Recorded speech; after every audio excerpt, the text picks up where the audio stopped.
Assalamualaikum, selamat sejahtera. Nama saya Khairul Nizam, Khairul Quality Resources. Jadi, saya baca dalam Facebook ramai kawan-kawan yang bermasalah lah regarding untuk macam mana nak renew Puspakom. Kita semua sedia maklum bahawa e-hailing dikuatkuasakan sejak tahun 2019. Dan batch pertama yang dikenakan e-hailing vehicle permit ialah untuk Julai 2019. Jadi saya sebahagian daripada batch pertama. Okay guys, jom kita tengok macam mana prosedur yang diperlukan sebelum kita masuk Puspakom. Perkara pertama sebelum kita buat pemeriksaan Puspakom ialah kita kena booking slot kita dulu. Jadi booking semuanya secara online. Sebelum mendaftar dalam Puspakom online, tuan-tuan kena sediakan dua dokumen. Yang pertama ialah geran kereta, yang kedua IC. Ada dua cara. Paling cantik ialah scan dulu. Ambil gambar pun boleh, tapi kena clear.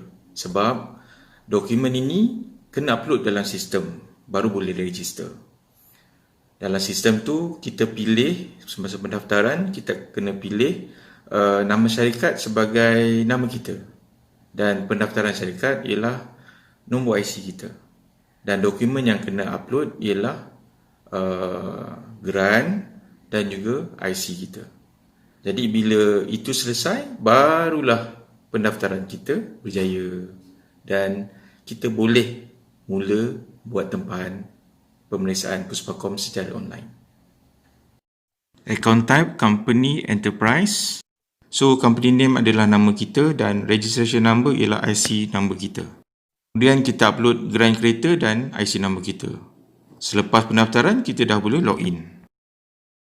Selepas login, kita pilih branch reservation.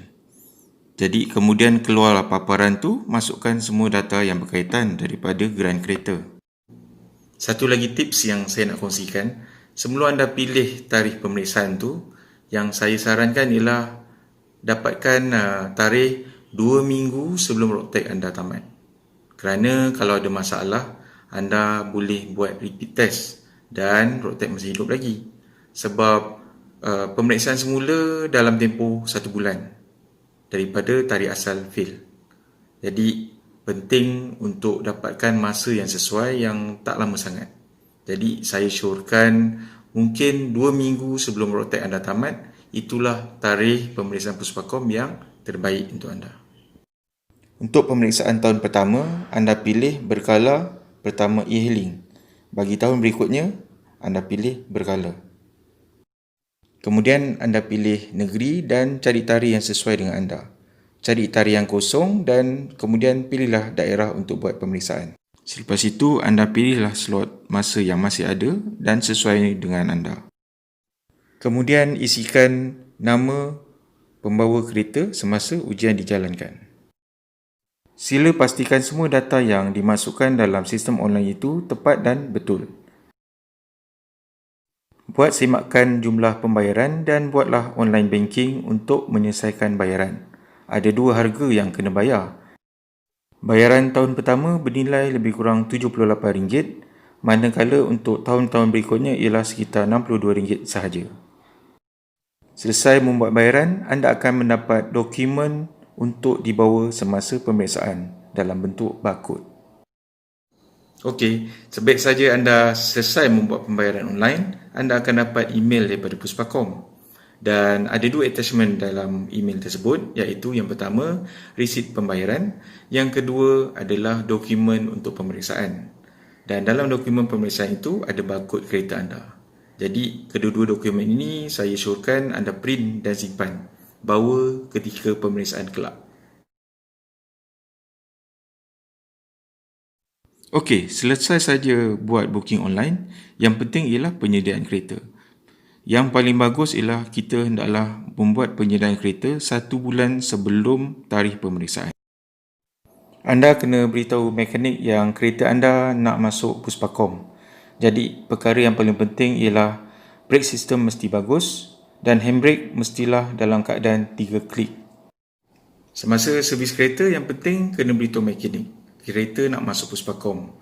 Jadi kena check brake system, kena adjust handbrake Kalau boleh handbrake tu trigger click, itu dia punya tips. Kemudian exhaust nak kena check, signal semua hidup, lampu brake belakang hidup, tak ada mentol yang terbakar, itu paling penting. Kemudian servis macam biasa, kalau boleh buat flushing engine supaya tak ada asap, kurang asap ya. Itu pun ada diambil kira. Kemudian untuk cermin kereta, windscreen depan 70% penembusan cahaya. Jadi senang cerita untuk cermin hadapan tak boleh ada tinted langsung. Sebab cermin original sudah 25% tint. So tinggal 75% saja penembusan cahaya. Jadi windscreen tak boleh ada tint langsung. Untuk penumpang hadapan 50%. Jadi ada tint tak ada masalah. Tapi had dia ialah 50%. Untuk penumpang belakang dan cermin belakang tiada had. Jadi itu tak ada masalah lah. So kebanyakan kawan-kawan yang kali pertama dia terpaksa buka tinted yang cermin windscreen depan. Kalau dah ada pasang, itu memang akan fail. Dan juga mungkin mereka terpaksa tengok balik cermin untuk penumpang hadapan dan pemandu. Sebab kalau tint lebih daripada had, itu pun akan fail juga. Okey. Anda juga kena buat pemeriksaan kepada tayar. Tebal tayar mestilah 1.6 mm. Buat rotation tayar, dan selalu saya buat ialah saya beli 2 biji tayar baru dan letak di bahagian depan. Untuk tayar ada tricky sikit sebab banyak komponen pemeriksaan adalah di bahagian tayar. Pertama, tayar bunga kena dalam keadaan elok, iaitu minimum 1.6 mm tebalnya. Jadi kena check lah, minta bengkel check tayar anda. Dan apa yang selalu saya buat ialah saya hanya beli 2 biji tayar baru dan semua tayar baru saya letak di depan. Jadi saya akan buat balancing untuk 4 biji tayar. Kemudian yang paling penting ialah buat pemeriksaan alignment. Jadi alignment mestilah dalam keadaan kosong-kosong. Jadi kena beritahu pada mekanik kita nak masuk puspakom. Jadi mekanik tahu apa yang diperlukan, jadi dia akan adjust alignment sebetulnya lah. Biasa dia akan buat alignment untuk puspakom.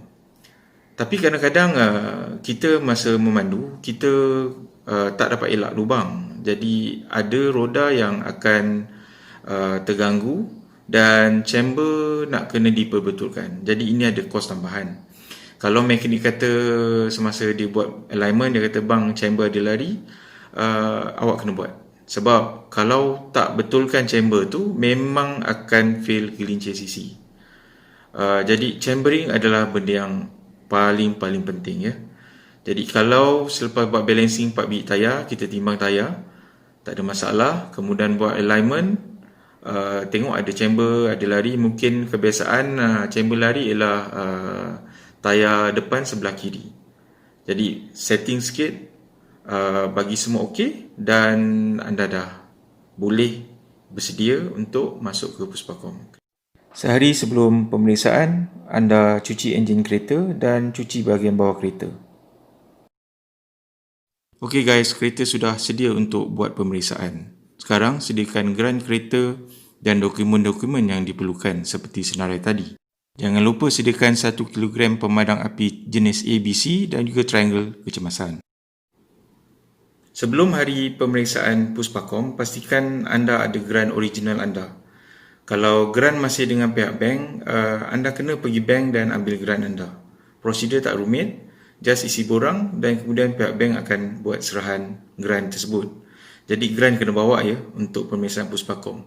Kemudian anda kena bawa resit bayaran puspakom itu dan juga surat pengesahan pemeriksaan yang ada barcode. Itu pun kena bawa. IC macam biasa, dan kemudian pastikan anda hadir awal ke tempat pemeriksaan. Itu yang penting lah. Sampai sana dan terus buat pendaftaran di kaunter dan serahkan semua dokumen. Pada hari pemeriksaan puspakom, digalakkan hadir lebih awal. Kemudian buat serahan dokumen kepada kaunter yang berkenaan.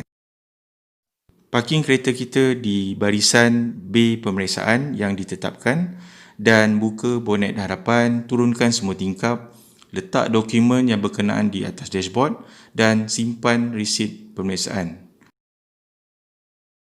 Selepas itu, pegawai pemeriksa Puspakom akan mengambil kereta anda dan buat pemeriksaan yang sepatutnya mengikut prosedur mereka. Jadi, pada waktu ini kita tak boleh berada di situ. Kita terus menunggu di tempat menunggu yang disediakan. Keseluruhan pemeriksaan tak ambil masa yang panjang. Semua sekali akan siap lebih kurang dalam masa 30 minit sahaja. Keputusan pemeriksaan akan diproses dan kemudiannya anda akan menerima slip keputusan pemeriksaan. Jika lulus, anda akan dapat Puspakom Dis. Okey, selesai saja urusan di Puspakom. Jika anda lulus pemeriksaan, anda akan dapat Puspakom Dis. Jadi, tahniah kepada anda. Usaha keras selama 1 bulan yang lepas telah berhasil. Kebiasaannya, pada hari berikutnya, saya akan buat pembelian insurans dan terus ke pejabat JPJ berhampiran. Alhamdulillah, kereta anda sudah boleh beli road tag yang baru. Semoga video ini bermanfaat kepada anda. Dan kami mengucapkan ribuan terima kasih kerana anda telah like dan subscribe channel kami.